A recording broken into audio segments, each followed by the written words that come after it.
여러분은 그 선교 또는 선교사님이라는 말을 들으면 마음속에 어떤 생각을 하게 됩니까? 그리스도인들 주변에는 적지 않은 선교사님들과 또 그분들의 그 사역을 이따금씩 접하게 되는 때가 있습니다. 저 같은 경우는 최근 들어서 선교 훈련을 통해서 또 선교사님들이 많이 접하게 되었고, 또 주변에 지인이 선교사를 준비하는 경우도 있기에 이전보다 많은 그 경험을 접할 수가 있게 된 것 같습니다. 더하여 특별히 전에 읽었던 D.L. 오스본 목사님의 그 선교 사역의 체험들은 개인적으로는 적지 않은 도전이 되는 것 같습니다. 그래서 오늘 D.L. 오스본 목사님 선교사님의 기적, 하나님의 사랑의 증거라는 그 책 가운데 선교와 기적이라는 그 카테고리에 한 내용이 있습니다. 잠시 한번 나눠보도록 합니다.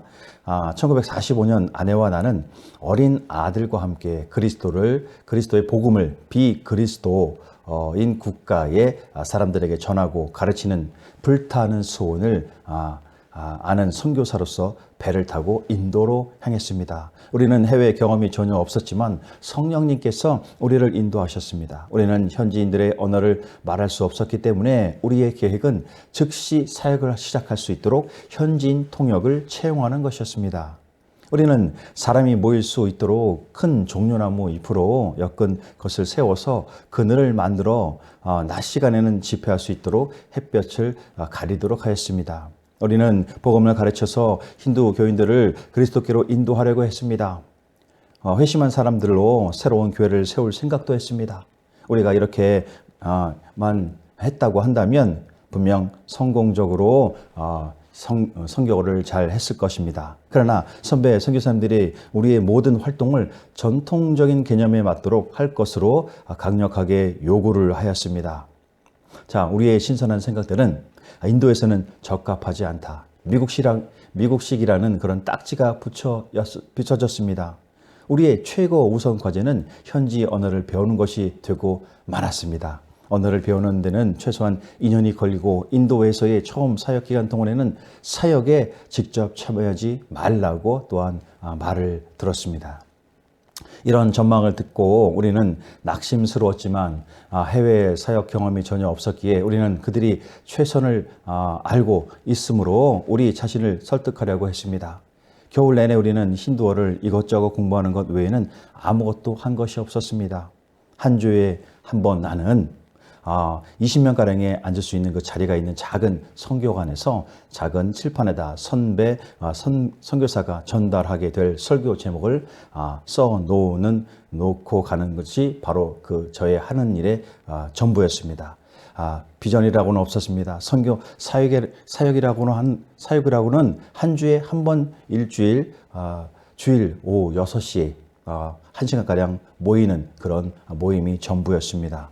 집회에는 보통 12명 정도의 사람들이 참석했습니다. 이런 절망적인 전망에서 탈피하려는 절박한 노력의 일환으로 우리가 가진 빈약한 수요물을 팔아서 우리가 미국에서 성공적인 복음 전도자였다는 것을 알고 우리에게 2주 동안 특별 집회를 인도해 달라고 부탁한 적이 있었던 선교사가 있는 다른 도시로 갈 수 있는 돈을 마련했습니다. 우리는 그럴듯한 성공을 거둘 것을 상상했습니다. 그러나 도착해 보니까 비슷한 상황이 우리를 기다리고 있었습니다. 그들의 일상적인 관례를 따르기 위해 작은 무리의 그리스도인들이 모일 수 있도록 그들이 교회라고 부르는 작은 상가의 문들을 잠깐 동안 주일 6시 저녁 6시에 열었습니다. 이것이 그 당시의 선교사적 생각이었습니다. 우리의 연속적인 집회가 시작되기 전에 그 선교사는 사람들이 그리스도를 영접하기 위해 앞으로 나오도록 초청해서는 안 된다고 내게 말했습니다. 그는 이렇게 설명했습니다. 우리는 여기서 미국과는 다르게 하고 있습니다. 2주 동안 내가 복음을 전한 뒤에 그 선교사가 강단에 올라가서 그의 손을 들고 엄숙하게 형식적인 축도를 한 후에 사람들을 돌려보냈습니다. 어떤 결과도 기대하지 않았으며 어떤 일도 일어날 수 없었습니다. 마치는 날 밤 선배 선교사의 반대에도 불구하고 나는 말씀을 들은 사람들에게 그리스도를 영접할 기회를 주려고 결심을 하였습니다. 설교를 마치고 나는 그리스도를 구원자로 영접하기 원하는 사람들을 앞으로 불러내어 무릎을 꿇도록 하고 나는 그들이 주 예수를 자신들의 주님과 구원자로 받아들이도록 기도를 함으로써 그 선교사가 충격을 받게 했습니다. 그것은 11명의 인도 사람들이 눈물을 흘리며 그리스도를 영접하는 것이었습니다. 그 선교사는 너무나 화가 나서 그 집회 장소 밖으로 나가 버렸습니다. 예배 후에 그의 집에 도착하니 그의 부인이 조심스럽게 요점을 말했습니다.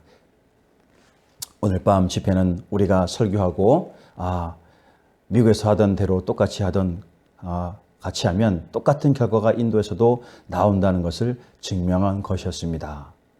자, 그 시대에 풍미했던 소망도 없고 비생산적인 선교사적 사고방식에 적응하려던 고통스러운 경험들을 회상하면서 나는 단 하나 후회되는 것이 있었습니다.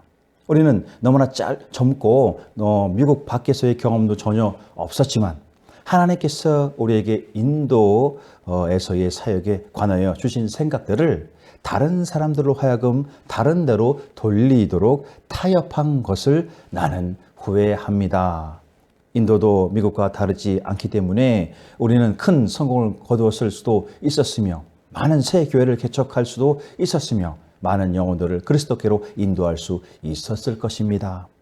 10달 후에 우리는 미국으로 돌아왔는데 우리는 그런 상황 아래서는 예수 그리스도가 살아계시다는 것을 비그리스도인들에게 결코 확신시킬 수 없다는 것을 깨달았기 때문입니다. 우리는 그분의 능력을 증명하기 위해서 기적이 필요하다는 것과 그리스도께서 행동으로 나타나는 치유의 기적들을 일으키는 성경적 진리를 우리는 배우지 못했다는 것을 깨달았습니다.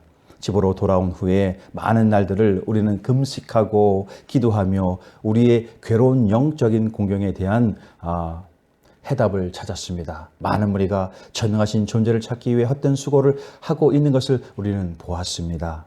비그리스도인들이 그리스도에 대해서 확신을 가지려면 복음을 설교하고 이 시대를 위하여 그리스도의 기적을 일으키는 능력과 사랑을 보여주는 새로운 씨의 복음 전파자가 탄생해야만 한다는 것을 우리는 알았습니다. 우리는 기적을 믿기는 했지만 그런 기적이 우리의 삶에서 나타나도록 하는 진리에 대해서는 알지 못했습니다. 만일 눈먼 사람이 보게 되고 귀 먹은 사람이 듣게 되고 못 걷는 사람이 걸으면 나병 환자가 깨끗함을 받았다면 수천 명의 사람들이 주님을 믿고 구원 받았으리라는 것은 우리에게 너무나도 분명한 것입니다. 수많은 사람들은 표적과 기사와 기적으로 확증되는 예수 복음의 내용들을 들어보지도 못하고 살다가 죽어가는데 그 시대의 그리스도인 리더들은 기적을 성경에 기록된 시대의 것으로 되돌려 놓은 것처럼 보였습니다. 우리는 외롭고 무력하고 패배한 것 같이 느껴졌습니다. 그러나 하나님께 감사할 것은 우리가 희망을 버리지 않았다는 것입니다.